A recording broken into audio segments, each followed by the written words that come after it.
Halo semuanya, perkenalkan nama saya Jennifer Stella dari Fuse Couple Puri Mansion. Pada kesempatan kali ini, kita akan bersama-sama belajar mengenai pembahasan di week 2 kali ini, yaitu rest versus rush, di mana hal ini tentunya sering kita rasakan dalam kehidupan kita sehari-hari.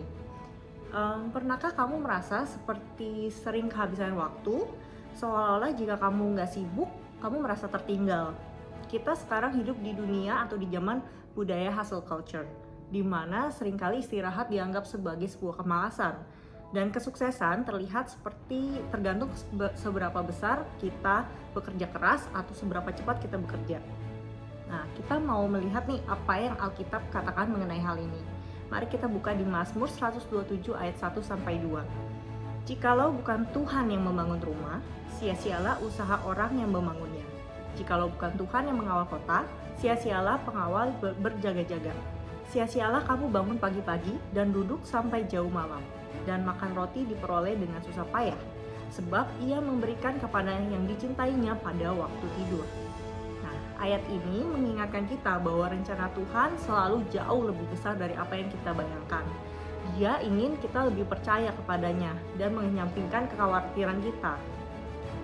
Dan dalam kesempatan hari ini, kita akan mengeksplorasi perbedaan dari terburu-buru menurut dunia dan beristirahat dalam hadirat Tuhan.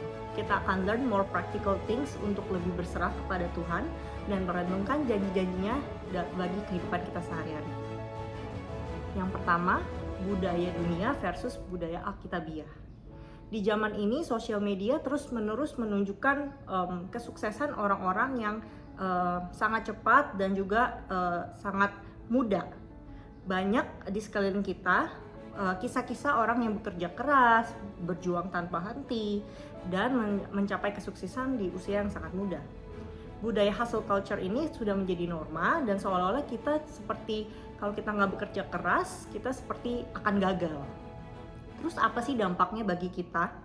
Hal ini tentunya bisa membuat kita lebih khawatir, gelisah, cemas, dan merasa sering tidak cukup. Padahal Tuhan mengatakan di Alkitab seperti di Yeremia 29 ayat 11, sebab aku ini mengetahui rancangan-rancangan apa yang ada padaku mengenai kamu. Demikianlah firman Tuhan, yaitu rancangan damai sejahtera dan bukan rancangan kecelakaan, untuk memberikan kepadamu hari depan yang penuh harapan. Tentunya rencana Tuhan jauh lebih besar dari apa yang kita bisa bayangkan. Dunia mungkin bilang, ayo kerja lebih keras, ayo dorong diri kamu lebih jauh. Tapi Tuhan berkata, datanglah kepadaku dan percayalah kepadaku. Kita perlu berhenti mengukur kesuksesan kita berdasarkan dengan standar dunia dan mulai menyelaraskan hidup kita dengan tujuan Tuhan. Yang kedua, kita harus beristirahat sebagai sebuah tindakan iman. Mungkin orang-orang banyak yang tanya ya, jadi kita nggak perlu nih kerja keras atau kita malas-malasan aja? Tentunya enggak ya. Alkitab dengan jelas menyatakan bahwa kita dipanggil untuk rajin dan setia dengan pekerjaan kita. Tapi ada perbedaannya antara bekerja dengan iman dan bekerja dengan kekhawatiran. Mazmur 127 ayat 2 berkata, sia-sialah kamu bangun pagi-pagi dan duduk-duduk sampai jauh malam, dan makan roti yang diperoleh dengan susah payah, sebab ia memberikannya kepada yang dicintainya pada waktu tidur. Jadi kita bukan berarti harus menghindari pekerjaan atau kita nggak bekerja dengan maksimal. Maksudnya di sini adalah kita tidak boleh membiarkan kekhawatiran kita atau ketakutan kita mendorong kita untuk lebih jauh dari Tuhan. Ketika kita bekerja tanpa iman, itu seperti membangun rumah di atas pasir yang tentunya tidak akan bertahan lama. Tapi kalau kita bekerja mengandalkan Tuhan, bekerja bersama Tuhan, dan percaya pada waktu dan penyediaannya, dia akan tentunya memberkati usaha kita. Yesus juga mengundang kita untuk beristirahat di dalamnya. Di Matius 11 ayat 28-30 menyatakan, marilah kepadaku semua yang letih, lesu, dan berbeban berat. Aku akan memberikan kelegaan kepadamu. Pikulah kuk yang kupasang dan belajarlah kepadaku. Karena aku lemah lembut dan rendah hati, dan jiwamu akan mendapat ketenangan. Sebab kuk yang kupasang itu enak dan bebanku pun ringan. Bukankah itu indah? Yesus nggak pernah berkata, ayo kerja keras, ayo kerja lebih giat lagi. Tapi Tuhan berkata, yuk datanglah kepadaku. Ketika kita memikul beban hidup sendirian, kita akan merasa sangat capek dan sangat lelah. Tapi kalau kita menyerahkan beban itu kepada Tuhan, dia akan meringankan beban tersebut. Dan tentunya kita harus percaya kepada Tuhan di tengah ketidakpastian.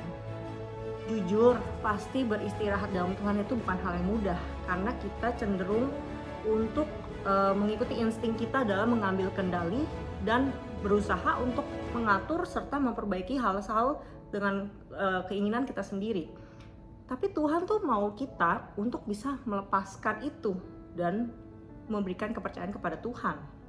Di Amsal 3 ayat 5-6 berkata bahwa percayalah kepada Tuhan dengan segenap hatimu dan janganlah bersandar kepada pengertianmu sendiri. Akuilah dia dalam segala lakumu dan maka ia akan meluruskan jalanmu.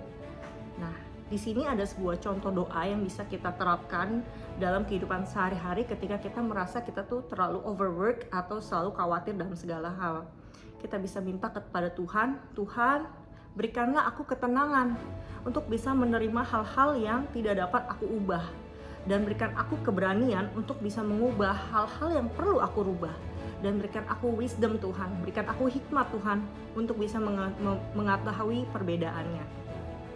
Ketika kita merasa cemas atau kita merasa khawatir, merasa tidak pasti, kita berdoa sama Tuhan, kita minta diberikan hikmat.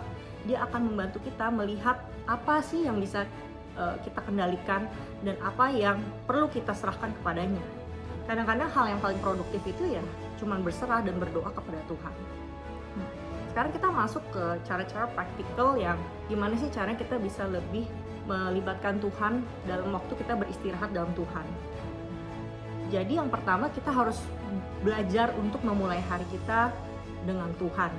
Jadi sebelum kita memulai hari-hari kita, memulai pekerjaan kita, buka medsos dan lain-lain, kita perlu hikmat Tuhan. Kita berdoa dan kita membangun hubungan yang intimate dengan Tuhan. Kita undang Tuhan, hari ini aku mau ada menjalankan project A, ada plan B, ada project B, ada project dan sebagainya. Tuhan tolong bantu kami, bantu kita ya Tuhan. Ajak Tuhan untuk terlibat dalam kehidupan kita sehari-hari. Dan kita juga yang kedua harus tetapkan batasan. Kita harus hindari bekerja berlebihan dan pastikan kita punya waktu juga untuk keluarga, untuk diri kita sendiri dan juga pertumbuhan rohani kita. Nah, selain itu kita juga harus melatih rasa syukur kita. Kadang kita selalu merasa tidak cukup. Kita sering merasa cemas, khawatir, dan suka membandingkan diri kita dengan orang lain. Dan dan hal-hal tersebut itu tentunya memperlambat progres kita. Jadi kita harus banyak bersyukur, berhenti sejenak dan mengucapkan terima kasih kepada Tuhan atas berkat-Nya. Rasa syukur bisa mengalihkan fokus kita dari kekhawatiran menjadi iman kita. Yang kelima, kita harus menyerahkan segala kekhawatiran kita kepada Tuhan. Seperti di Filipi 4 ayat 6-7 mengingatkan kita, janganlah hendaknya kamu khawatir tentang apapun juga, tapi nyatakanlah dalam segala hal keinginanmu kepada Allah dalam doa dan permohonan dengan ucapan syukur. Maka dengan damai sejahtera Allah yang melampaui segala akal akan memelihara hati dan pikiranmu dalam Kristus Yesus. Jadi beristirahat dalam Tuhan bukan berarti malas-malasan ya, tapi itu menunjukkan iman kita karena kita mempercayai Tuhan bahwa Dia akan memimpin dan menyediakan kita. Sebagai penutup, saya ingin meninggalkan hal ini untuk direnungkan. Istirahat itu merupakan hadiah dari Tuhan. Seperti Mazmur 23 ayat 2-3 berkata, Dia membaringkan aku di padang yang berumput hijau, Ia membimbing aku ke air yang tenang, dan Ia menyegarkan jiwaku. Dunia akan selalu mendorong kita untuk masuk ke dalam hustle culture. Kita harus terlalu terburu-buru, khawatir, dan sebagainya. Tapi Tuhan mengundang kita untuk take a rest. Ayo beristirahat dalam Dia. Karena Dia berjanji untuk memulihkan kita ketika kita percaya kepada Dia. Mari kita bersatu dalam doa. Tuhan Yesus yang baik, terima kasih Tuhan pada kesempatan kali ini kita bisa belajar bagaimana Tuhan Engkau hadir dalam hidup kita dan kita dikasih kesempatan untuk berserah, beristirahat dalam Engkau. Kiranya Tuhan ajarkan kita untuk bisa semakin bersandar kepada Engkau dan melibatkan Engkau dalam segala rencana dalam kehidupan kita. Kiranya Engkau yang menyertai setiap jalan dan proyek-proyek yang akan kita jalankan dan Tuhan yang menyertai kehidupan kami semua. Terima kasih Tuhan, in the name of Jesus we pray. Amen. Thank you semuanya.